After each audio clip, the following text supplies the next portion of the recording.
All right, this is a submission from Mr. James Nieto. He sent his practice of Sambut 1. I'm going to go through it and give him some pointers. He did an excellent job.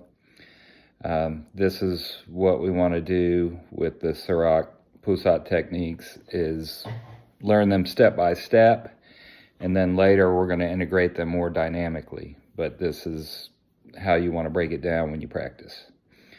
So to start out, one tip I'll give is his trainer should get a little closer with his punch. You want to penetrate a little farther, and that will change the masuk a little that we're going to see. So James does a good job here. He goes in the quarter step and brings the arm up to deflect with a supported hand. Now, ideally, your quarter step or your naga step for the masuk should be closer inside your triangle that we use, the tiga. That just means that my hip does not need to traverse out of the triangle, but when my foot plants and turns my leg, it grounds my hip inside the triangle. And then what I'm going to do is I'm going to push off that foot that's planted, and I can get extra distance pushing off there. So that's one thing that they can adjust in their training.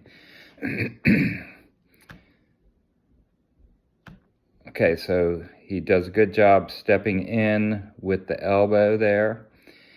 And in the Pusat version, I'm showing the whole arm draping over the opponent's arm, which is good. You get a nice drag on there. The right hand can also be striking the neck as we go in. And as you fold the elbow in, that hand could go from the neck here on the shoulder and as it folds in. And what happens is you cause a little drag. You just want the guy's spine to move over like an inch, so he's off center. But this was good. He had good penetration, good depth on there. Now also, you want to square up the shoulders just a little more, because I don't want to twist my shoulder too much, but I want the body behind that, like the bumper of a car. So I want to be more squared up instead of like this, where I'm throwing the shoulder in. Okay. So now James went ahead and raked the face. This is something we do often, especially in Sambut 10. In the Pusat Sambut 1, we don't necessarily do that, but there's nothing wrong with doing it. It's just not a normal step in this, but that's fine. Okay. So he's got the arm draped, and he's going to thread it through. Okay. At this next step, we're turning the body. So my body rotates and my arm shifts across his ribs.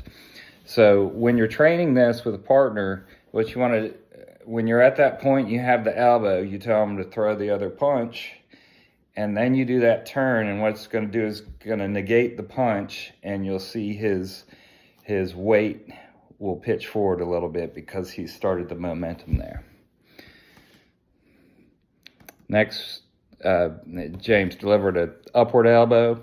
That's like a number 4 elbow that you'll see in Judo's number 4, which is fine to do as well. You'll see when we do a little more dynamically, and I have him resisting and shifting, the elbow is going to come more like this because it's designed to dislocate the skull. And then we're coming with a hacking motion, so that's fine. That hack can be done in different ways and different angles, and he used the footwork ahead with it.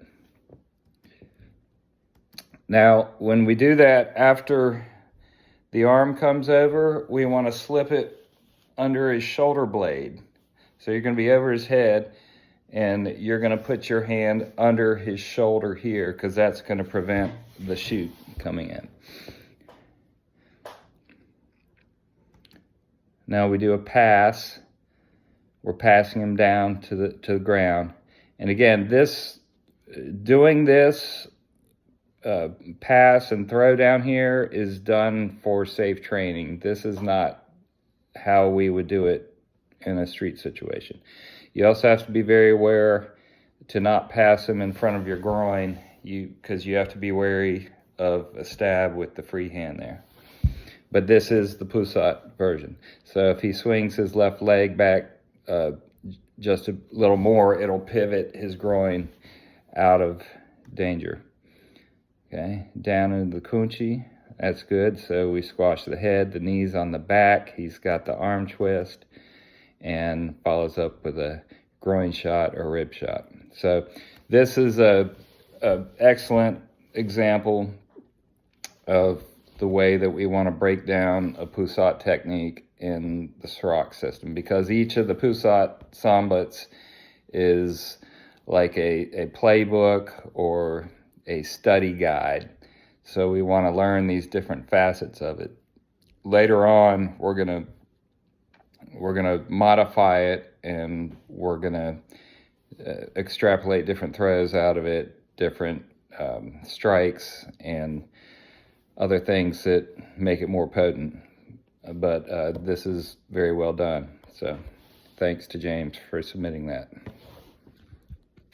I'd also like to add that once you have the steps down, you want to do it with a little more flow and a little more dynamically. So when you come in, you capture the arm, you're stepped in, there's the elbow.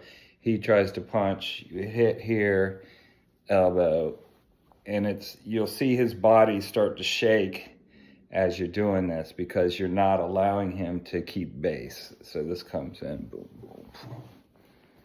Very good. Salamat, hormat.